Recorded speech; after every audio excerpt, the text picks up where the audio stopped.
நாட்டு வைத்திய நாதமுனி அவ புள்ளைக்கு அடிச்சா சாவுபடி. உண்மை தெரியாம அக்கா சந்தோஷமா சிரிச்சிட்டு இருக்காங்க.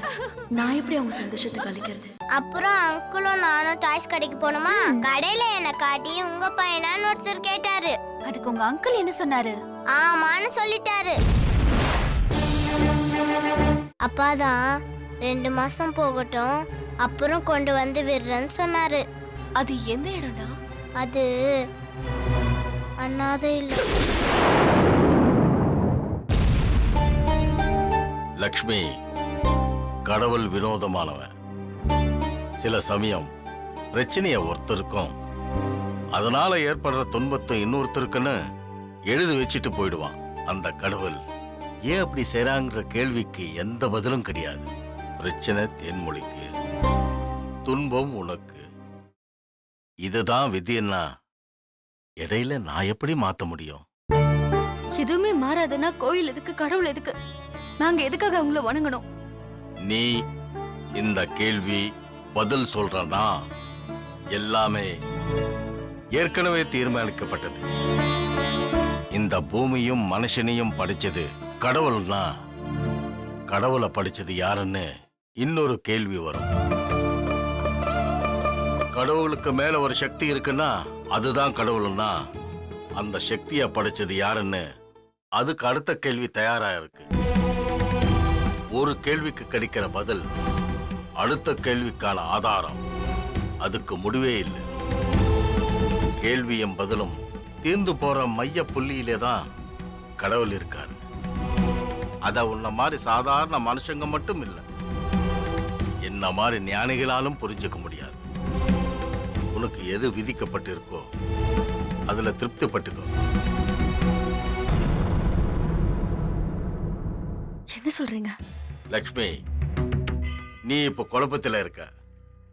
தெளிஞ்சதும் நான் சொன்னதுக்கு பொருள் உனக்கு தானா புரிய வரும். நடப்பதெல்லாம் நன்மைக்கே. போய் வா லக்ஷ்மி, போய் வா.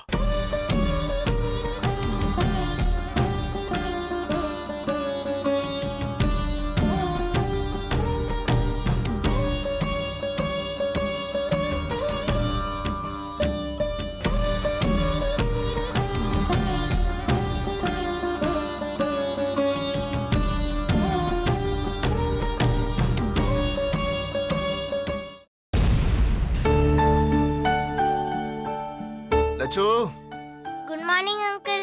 Good morning. லட்சு, நான் கடைக்கு போயிட்டு வரேன். அங்கிள் லஞ்ச் எடுக்காம போறீங்க? அவர் எப்பவுமே இப்படிதான்டா. நாம தான் எல்லாத்தையுமே ஞாபகப்படுத்தணும். என்னங்க? இப்பெல்லாம் உன் கையால வாங்கிட்டு போய் சாப்பிட்டாதான் சாப்பிட்ட மாதிரி இருக்கு. என்ன பண்ண முடியும்? சும்மா சமாளிக்காதீங்க. முதல்ல கிளம்புங்க. வசந்த், கடைக்கு போல வரியா? டேய், போயிட்டு வாடா. அங்கிள் உனக்காக ஐஸ்கிரீம், பிஸ்கெட்ஸ், சாக்லேட்ஸ் எல்லாம் வாங்கி கொடுப்பாரு. ஆமாண்டா, நேத்து மாதிரி ஜாலியா ஊரை சுத்தலாம். நேத்து போன இடத்துக்கெல்லாம் இன்னைக்கு கூட்டிட்டு போறீங்களா அங்கிள்? இல்லடா, இன்னைக்கு வேற இடத்துக்கு போலாம். வேண்டாம், உங்களுக்கு எதுக்கு சிரமம்? இவனை நானே பாத்துக்கிறேன்.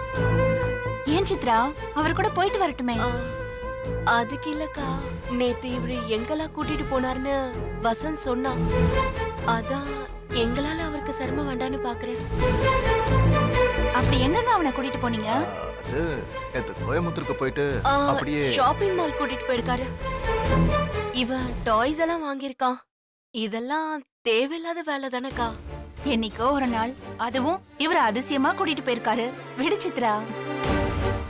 மனசுக்கு கஷ்டமா இருக்குக்கா. யாருக்கும் தொந்தரவு கொடுக்க நாங்க இங்க வரல. ஏய், நாங்க உன்னை தொந்தரவாவே நினைக்கலையே. நீ ஏன் இப்படி எல்லாம் பேசிட்டு இருக்க? தப்பா எடுத்துக்காதீங்கக்கா. இவனுக்கு என்ன வேணுமோ அத நானே ஏற்பாடு பண்ணிடுவேன். என்ன சித்ரா, அவனுக்கு என்ன தேவையோ அதுக்கு தானே ஏற்பாடு பண்ண. தப்புன்னா இனிமே நான் செய்யல. சாரி. நான் வரேன் லட்சு.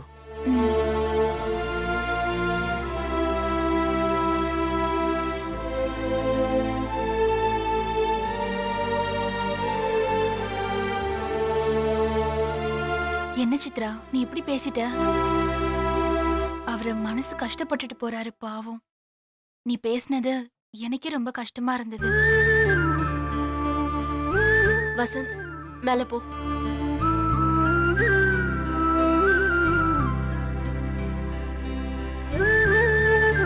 அக்கா, சந்தோஷ் தினமும் வசந்த வெளியில கூட்டிட்டு போய் அவன் கேட்டதெல்லாம் வாங்கி கொடுத்து சிரிச்சு பேசி சந்தோஷப்படுத்தி கூட்டிட்டு வந்தாருனா அவனுக்கு அவங்க அப்பா ஞாபகம் வரும். நாளைக்கு அவனை நான் என் வீட்டுக்கு கூட்டிட்டு போனதுக்கு அப்புறம் அது ஒரு ஏக்கமா மாறும். இப்படி ஒரு சந்தோஷம் இருக்குன்னு தெரியாத வரைக்கும் பிரச்சனை ஒண்ணும் இல்ல. நாமளே டேஸ்ட் காட்டிட்டா அவனுக்கு தானே கஷ்டம். அதாங்க அப்படி பேசிட்டேன். இதெல்லாம் யோசிச்சுதான் உன் வாழ்க்கையை கெடுத்தவனோட உன்னை சேர்த்து வைக்கணும்னு நான் நினைச்சேன். ஆனா நீதான் பெருசா விட்டு கொடுக்கணும்னு அவருக்கு இன்னொரு வாழ்க்கை இருக்கு, அந்த பொண்ணு சந்தோஷத்தை கெடுக்க விரும்பலன்னு நீதான் ஒதுங்குற.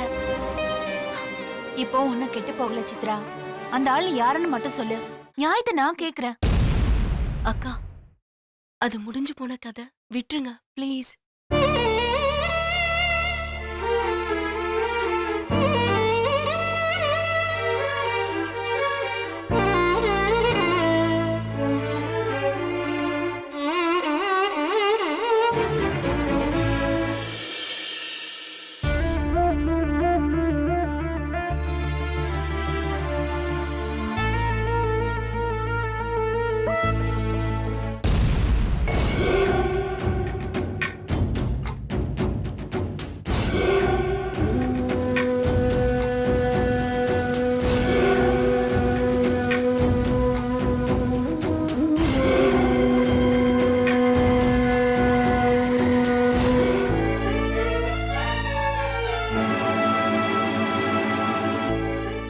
என்னம்மா அங்க பாரு, லட்சுமி லட்சுமி? ஒரே சோகமா உட்கார்ந்திருக்கா. ஏன்? பாவம், யாரோ அவ வயித்துல வளர்ற குழந்தைக்கு மருந்து வச்சுட்டாங்க. ஓ, அது தெரியாம சாக போற குழந்தைக்காக அழுதுகிட்டு இருக்கா. சுச்சு சுச்சு பாவம். ஆமா, இப்ப என்ன பண்ண போறாமா? 5 மாசம் கழிச்சு பிறந்ததும் நேரா கொண்டு போய் அடக்கம் பண்ணிட்டு வர வேண்டியதா. வேற வழியே இல்லையாமா? இருக்கு. அடக்கம் பண்ண இடம் இல்லனா எரிச்சு புள்ளலாம்.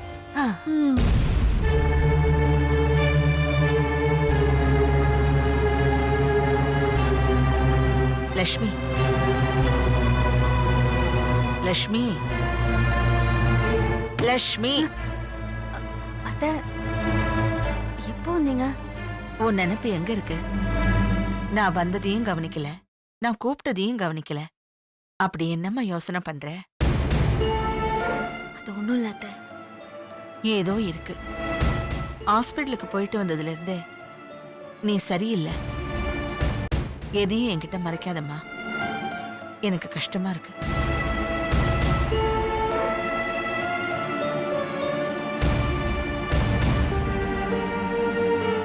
ஏமா ஏமா, அவ சொல்லிடுவாளம்மா? அது எப்படி சொல்லுவா?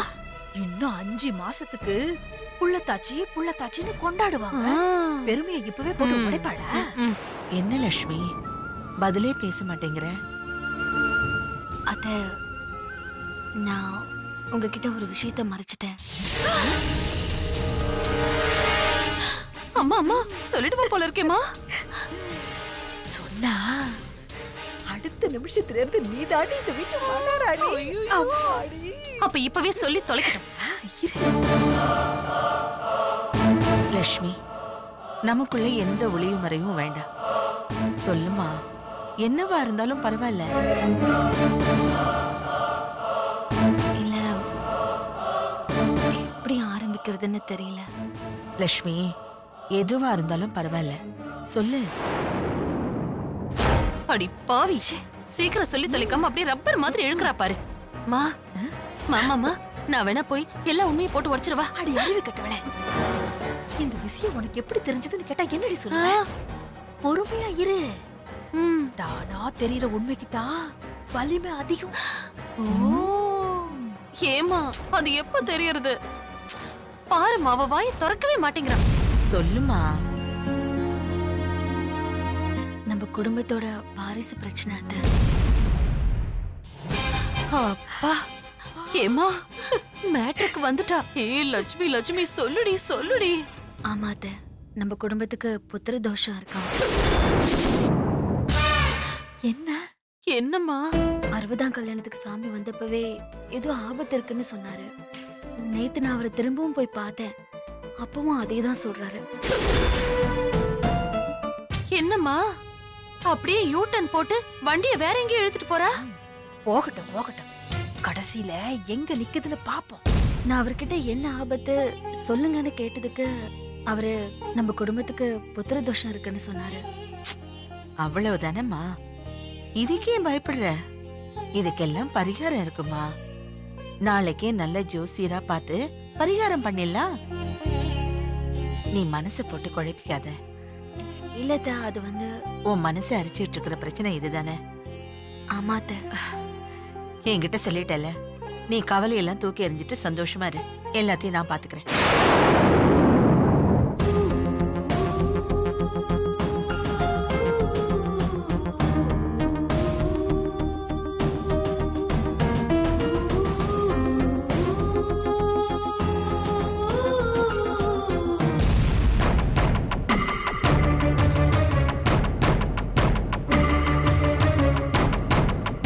சரியான ஆள் தாண்டி இவ. டாக்டர் சொன்னத சாமியார் தலையில போட்டா பத்தியா இவ? என்ன மறைச்சாலும் எப்படி ஒரு நாள் வெளியில வந்துதானே ஆகணும். கிறகம் பிடிச்சவ என்னைக்கே சொல்லிடுவான்னு நினைச்சேன். அதுலயும் ஆப்ப வச்சுட்டா.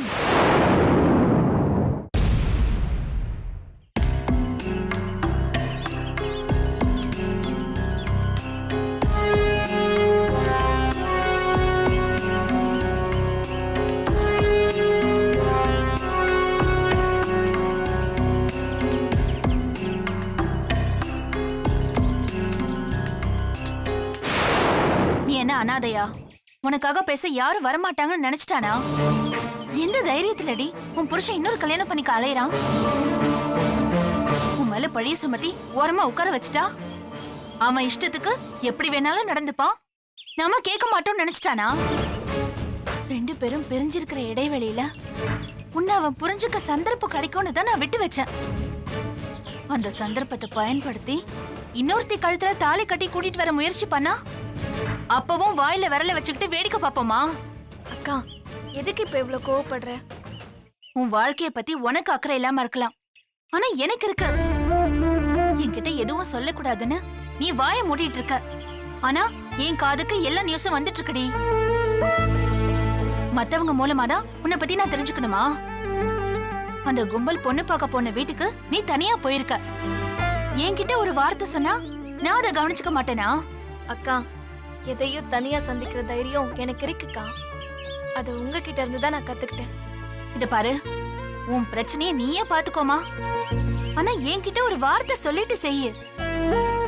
சரி, இப்ப என்ன பண்ண போற? பதில் சொல்ல வேண்டிய இடத்துல என்னை கொண்டு வந்து நிறுத்திட்டாங்க. அதான் நான் யோசிச்சிட்டு இருக்கேன். உன் கண்ணீருக்கு பதில் சொல்ல வேண்டியது அந்த குடும்பம். பொண்ணு பார்க்க போன இடத்துல கட்டின பொண்டாட்டி நான் ஒருத்தி இருக்கும்போது இன்னொரு கல்யாணத்தை எப்படி பண்ணுவீங்கன்னு கேட்டேன். அதுக்கு அவங்க பதில் அனுப்பியிருக்காங்க பாரு. என்னது? வக்கீல் நோட்டீஸ். என்கிட்ட இருந்து டைவர்ஸ் கேட்டிருக்காங்க. எப்ப அந்த வீட்ல இருந்து உன்னை வெளியில தள்ளினாங்களோ அப்பவே இந்த நோட்டீஸ அவனுக்கு நாம அனுப்பியிருக்கணும். நாம லேட் பண்ணிட்டோம். நீ கட்டாயப்படுத்திருந்தாலும் நான் அதுக்கு சம்மதிச்சிருக்க மாட்டேன். ஏன் இந்து? உன்னை பிடிக்காதவன்னு நினைச்சிட்டு வாழறத விட அவனை தூக்கி எறிஞ்சிட்டு வேற ஒரு நல்ல வாழ்க்கைய நீ அமைச்சுக்கிறதுல என்ன தப்பு இருக்கு? நான் இப்ப என் வாழ்க்கைய பத்தி யோசிக்கலக்கா. அப்புறம் என் மேல சுமத்தின பழிய பத்தி யோசிக்கிறேன். தெருவுக்கு துரோகம் பண்ணிட்டேன்னு தானே இன்னொருத்தரோட தொடர்பு இருக்குன்னு சொல்லி என்ன ஒரு வாழ்க்கையில இருந்து விலக்க நினைக்கிறாங்க.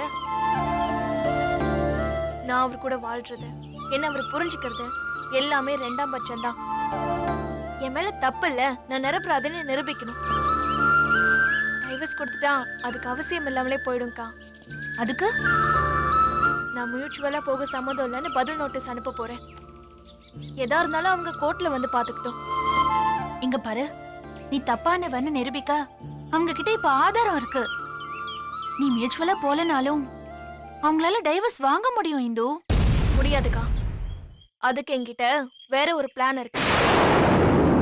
என்ன பிளானு? சொல்றேன்.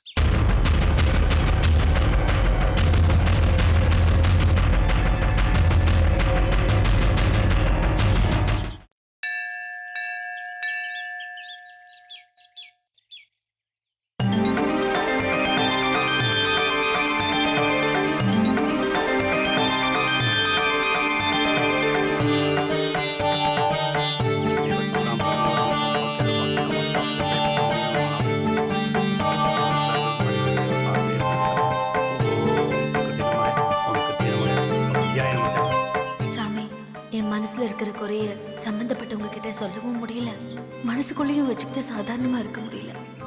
தேன்மொழி அக்காக்கு இருக்கிற பிரச்சனைய இந்த குடும்பத்துக்கு இருக்கிற பிரச்சனையா நான் சொல்லிட்டேன். அத்தையோட ஆசைக்காக உன் சன்னிதானத்துக்கு வந்து புத்திரதோஷ பரிகாரமும் பண்றோம்.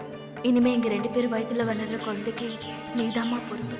டாக்டர் தேன்மொழி அக்காக்கு பிறக்கிற குழந்தை இறந்து பிறக்கும் இல்ல ஊனமா பிறக்கும்னு சொல்றாங்க. டாக்டரால இந்த குழந்தையோட தலைவிதியை மாத்த முடியாம போலாம், ஆனா உன்னால முடியும். அந்த நம்பிக்கையில தான் உன் முன்னாடி கையேந்து நிக்கிற. கைவிட்டுறாதம்மா.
ஆளுக்கள் தொட்டில மனசுல அம்பால வேண்டிண்டு அந்த மரத்துல கட்ட சொல்லுங்க. ஆ, தொட்டில கட்டினதுக்கு அப்புறம் 9 சுத்து மரத்தை சுத்திட்டு வர சொல்லுங்க. பிரசாதம் தரேன். சரிங்க சாமி. அம்மா, என் பிள்ளைங்களுக்கு எந்த குறையும் வரக்கூடாது. நீதாம்மா எங்களுக்கு துணையா இருக்கணும். வாங்க, தொட்டில கட்டிட்டு வருவோம். வாங்க, தொட்டில கட்டிட்டு வந்துருவோம். பாத்துங்க. வாங்க அத்தை. ஆ. பாத்து வாங்கம்மா.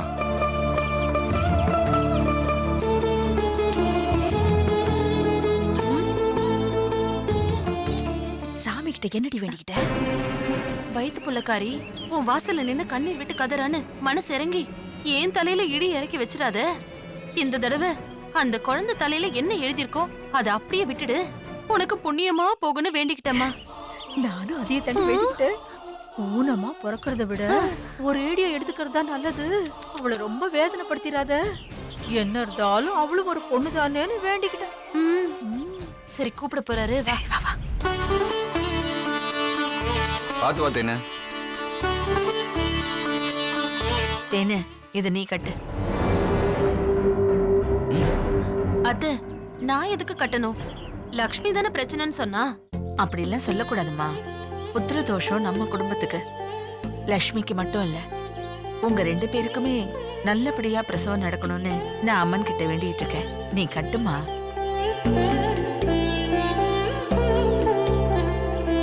ஏன் தயங்குற? நம்ம குழந்தையும் நல்லா இருக்கணும்ல. இந்த கட்டு. ம்.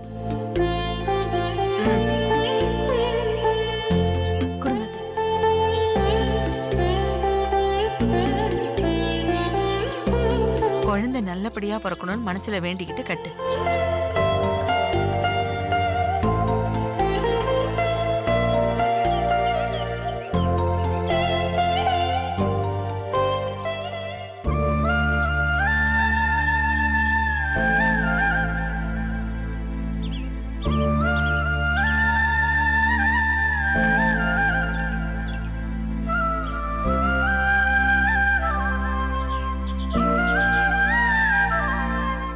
தேன்மொழி அக்காவுக்காக தான். இங்க 2 பேர் வயித்துல வளர்ற குழந்தையும் நீதாமா காப்பாத்தணும். உன் கணக்கு ஒண்ணுதான்னா அவங்களுக்கு கொடுக்க வச்சிருக்க இந்த தண்டனைய என் தலையில சுமத்திரி தாயே. அம்மா தாயே, திரும்பவும் சொல்றேன், அவ மாலை மாலையா கண்ணீர் விடுறாளேன்னு மனசு மாறிடாத. அவ குழந்தைய அழிக்கணும்னு முடிவு பண்ணி தானே பிரச்சனையை கொடுத்துருக்க. அதை செஞ்சுடுமா? என் நெஞ்ச நீ குளிர வச்சுட்டா உனக்கு நான் பால் அபிஷேகமே பண்றேம்மா.